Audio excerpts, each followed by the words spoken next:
Hello everyone and welcome back to your channel Lawpedia. This is me Jasmine, and in this particular video we'll be understanding key aspects of the Prohibition of Child Marriage Act 2006.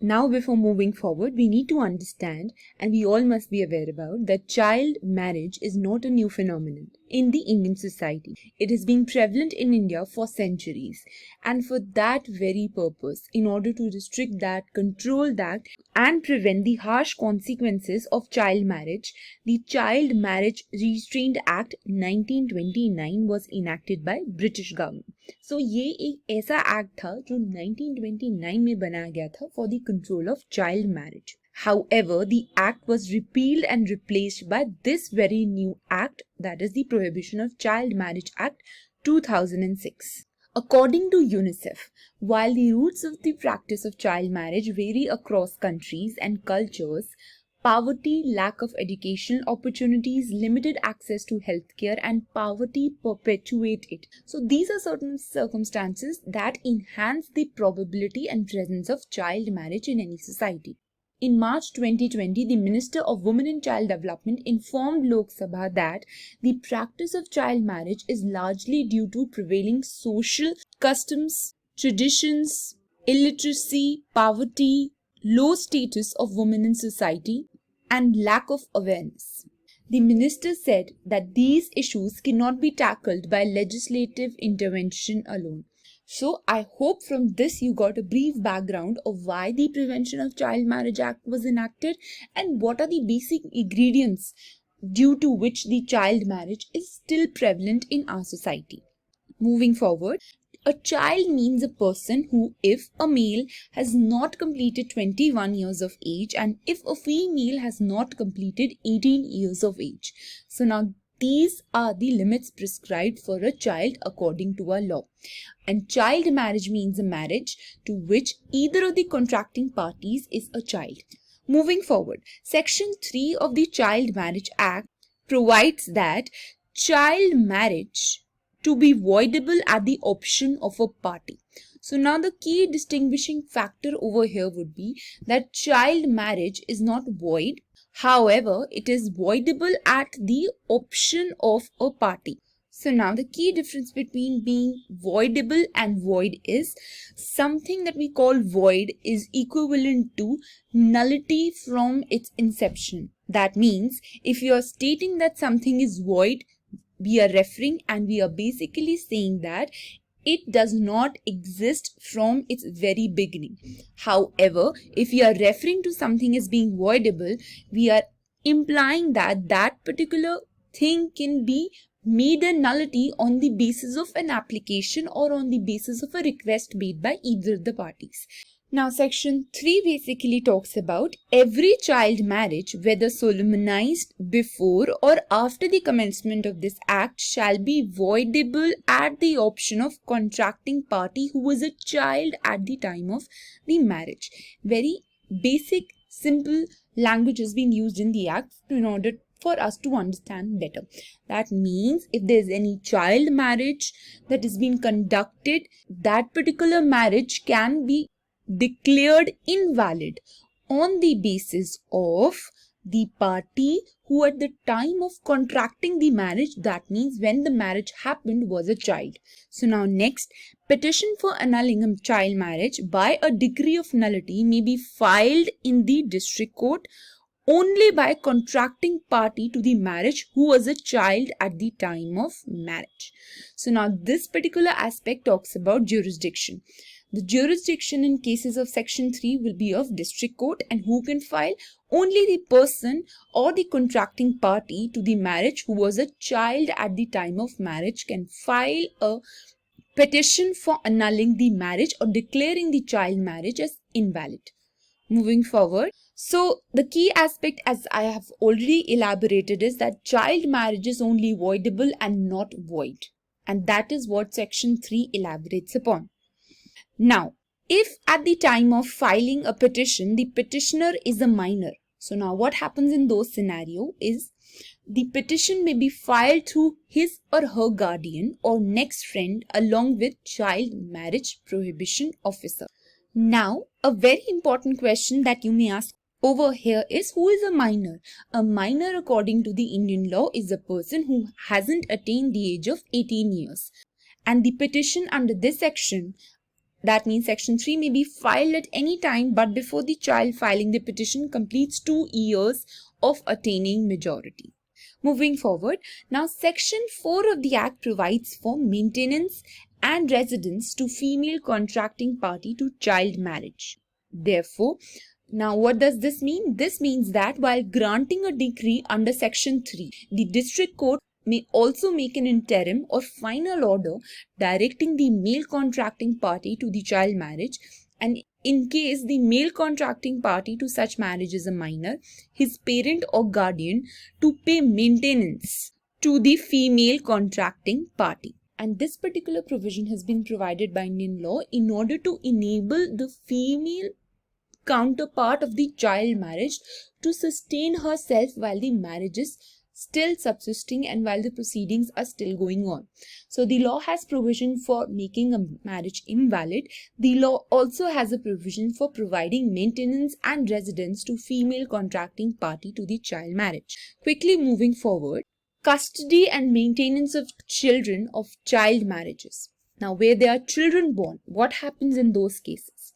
Where there are children born of the child marriage, the district court shall make an appropriate order for the custody of such children in the interest of child shall be made the paramount consideration.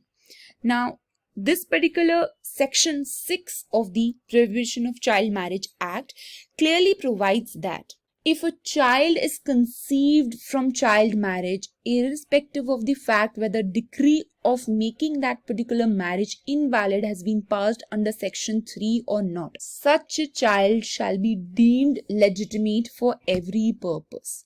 So now this particular section 6 provides for legitimacy of children born out of child marriages. So not only you have an option of making marriage voidable, you have the option of seeking maintenance, you have the option of declaring your children or your child born out of the wedlock as legitimate.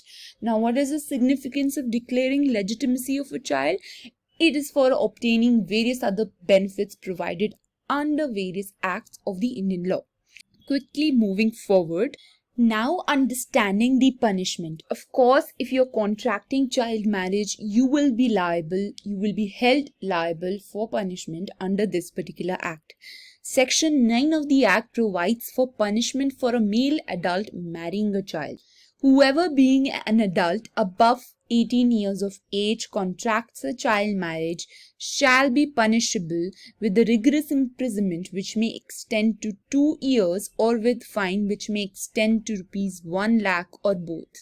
Moving forward, where a child contracts a child marriage, any person having charge of the child, whether as a parent or guardian or any other person or any other capacity, lawful or unlawful, including any member of an organization or association or persons who does any act to promote the marriage or permits it to be solemnized or negligently fails to prevent it from being solemnized, including attending or participating in a child marriage, shall be punishable with the rigorous imprisonment which may extend to 2 years and shall also be liable to fine which may extend to rupees 1 lakh. If you participate, if you do not prevent it, if you negligently be a party to any such marriage, you may be held liable for a punishment which may extend to 2 years with fine which may extend to rupees 1 lakh or both. And the section also criminalizes attending and participating in child marriage in any form. So if you are related to that particular party, your duty is to prevent the child marriage in the interest of society.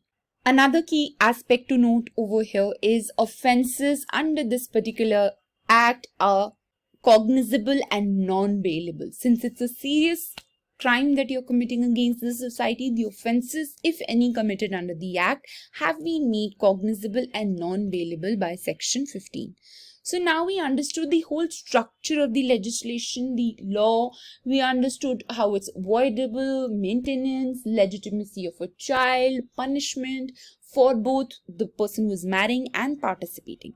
So we'll be moving to case laws, and the two case laws that we'll be briefly discussing in this particular video in the interest of time would be: first is Hardev Singh versus Harpreet Kaur and others. This is a 2020 Supreme Court case.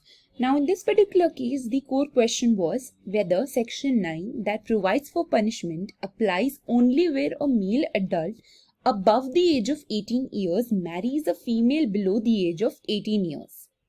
Now the court in this particular case held that the words, if you see in Section 9, that states that male adult above the 18 years of age contracts a child marriage, in Section 9 should be read as male adult over 18 years of age marries a child. And the court in this particular case observed that the law has not specified or laid any clarity on the aspect of a man aged between 18 to 21 years of age marrying an adult woman. In this particular case, the man may have the option to get his marriage annulled according to Section 3 of the Act. Moving forward to the next case, which is a 2017 Supreme Court case, Independent Thought versus Union of India. Now, this is a very important case making key observation pertaining to prohibition of child marriage, juvenile justice, various aspects of our constitution, relating it with the Indian Penal Code. And this is one judgment which I'll suggest for every one of you to read. Now in this particular case, what happened was the petitioner, a registered society working in the area of child rights, filed a petition under Article 32 of the Constitution in public interest. Now the issue before the Honorable Supreme Court in this particular case was whether sexual intercourse between a man and wife being a girl between 15 to 18 years of age is rape or not. Exception 2 to Section 375 basically provided that a husband can have sexual intercourse with his wife provided that she is not below the age of 15 years of age, and this will not amount to rape under Indian Penal Code regardless of her willingness or her consent. So now judgment beautifully elaborates that if for the aspect of consent, we always consider minority majority in terms of being over the age of 18 years, how can the Indian Penal Code state that a female between the age of 15 to 18 years of age, if married, her consent would be irrelevant?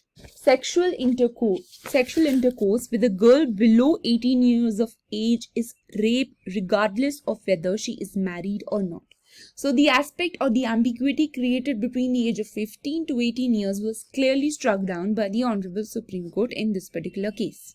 Moving forward to the very last aspect of this particular area of law that we are understanding, the Prohibition of Child Marriage Amendment Bill 2021, making certain key changes in the Prohibition of Child Marriage. 2006, this particular act is still under consideration, hasn't been passed. That's why it is referred to as a Bill of 2021.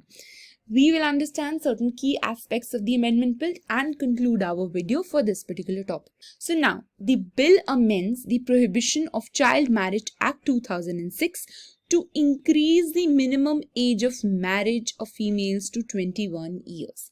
Further, the bill will override any other law, custom or practice. Second is the time period for filing petition to annul child marriage.